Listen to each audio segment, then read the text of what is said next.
Oh, Christ! It took him! This Rev 3 Games preview is brought to you by Audible.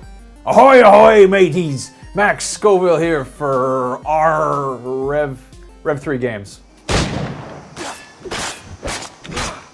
One of the bigger titles coming out this fall is Assassin's Creed 4 Black Flag, and I got to spend a few hours with the PlayStation 4 version recently and came away feeling cautiously optimistic. While it's a bit unclear how the latest installment is going to fit into the grander scheme of the Assassin's Creed metaverse, really, the main thing to take away here is that you're playing as Edward Kenway, who's the grandfather of AC3's Connor, but more importantly, a pirate assassin. As an assassin, obviously you get usual trappings like a parkour skills and a hidden blade and an affinity for haystacks, but as a pirate, you get to be a pirate in a pirate ship. Of course, you got your own ship in AC3 too, and the addition of naval combat was one of the more interesting things that it brought to the table, so it's nice to see that it's been fleshed out a bunch for AC4. In 4, your ship, the Jackdaw, is not only your home base, but also your means of navigating the huge sprawling map. I think if we're thinking in classic game terms, the ocean is the overworld with the islands being dungeons. Smaller islands might contain treasure chests and loot and animals to hunt, while mid-sized ones will have small settlements and bad guys to fight and so forth. And the biggest ones, meanwhile, like Nassau, will be full-blown cities to explore with jungles attached. On the subject of hunting and looting, AC4 has definitely taken a page out of Far Cry 3's book and made the spoils of the hunt more easily converted into usable items and upgrades. So instead of taking your ingredients and skins and bones and stuff to an artisan and paying them for an item that'll make you take less damage, you can just go out and kill and skin a couple of iguanas and magically turn those iguana parts into a pair of gauntlets that make you take less damage. Ship upgrades, meanwhile, are done through a harbor master, and all of the stolen rum and sugar and materials can be sold there and then, put towards upgrades and repairs. It'll be interesting to see how people take to the naval portions of the game because, as you'd expect, in a pirate game, there are a lot of them. One new feature is the spyglass, which can be used to identify the level of an enemy ship, like how strong it is, as well as the cargo it's carrying. Seaborne combat is similar to that of AC3, but with a few changes that do speed it up a bit. For instance, after weakening an opponent's ship with your main cannons, you'll still want to hit the weak spots with your swivels, but that's now done by keeping a steady aim until a little reticle lines up with your target, and then hitting an appropriate cue as opposed to this kind of frantic free aiming that you had to do in the previous game. A much more exciting addition is the ever-present option to board ships after you've incapacitated them, killing crew members until they surrender and relinquish their precious rum and pirate booty. While there is fast travel, players will still spend a lot of their time cruising around in a ship, because it's a pirate game, as you'd expect. And while its speed, durability, and firepower can all be upgraded by collecting supplies and visiting the harbor master and so forth, it is still a big wooden boat, and that is a far cry from parkouring up the sides of buildings and bounding across rooftops, which, last I checked, is kind of what Assassin's Creed is known for.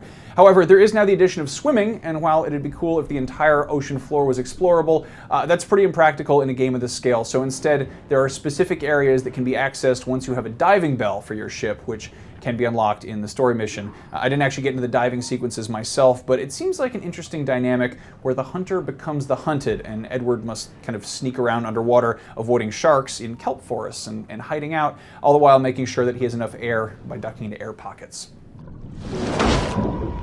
There are, of course, forts in the game, which can be captured for monetary reward and control of the map. And there are also plantations now, too, which, when you capture them, you get kind of sugar and supplies and stuff. And they're also laid out differently because they are, plantations. There are trees and stuff to hide in versus just forts, which are forts.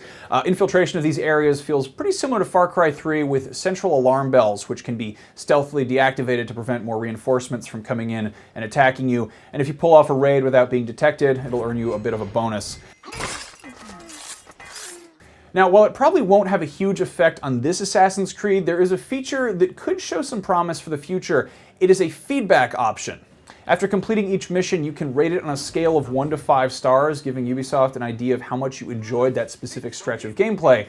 And while designed by committee is usually pretty awful, the Assassin's Creed games have kind of made a habit of being really all over the place, so if this leads to less tedious moments in future games like tower defense sequences or that final chase in AC3, I am all for it.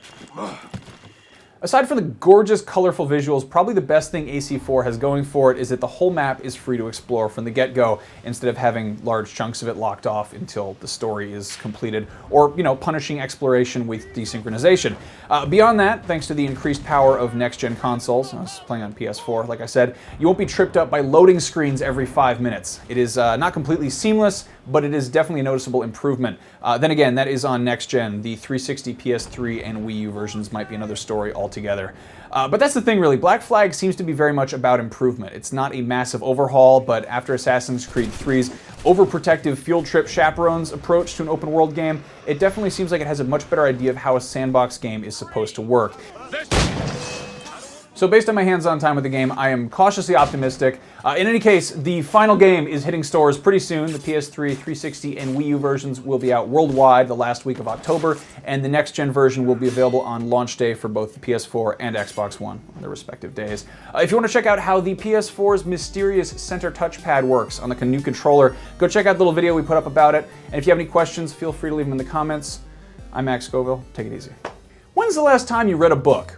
Yeah, well, when's the last time a book read itself to you?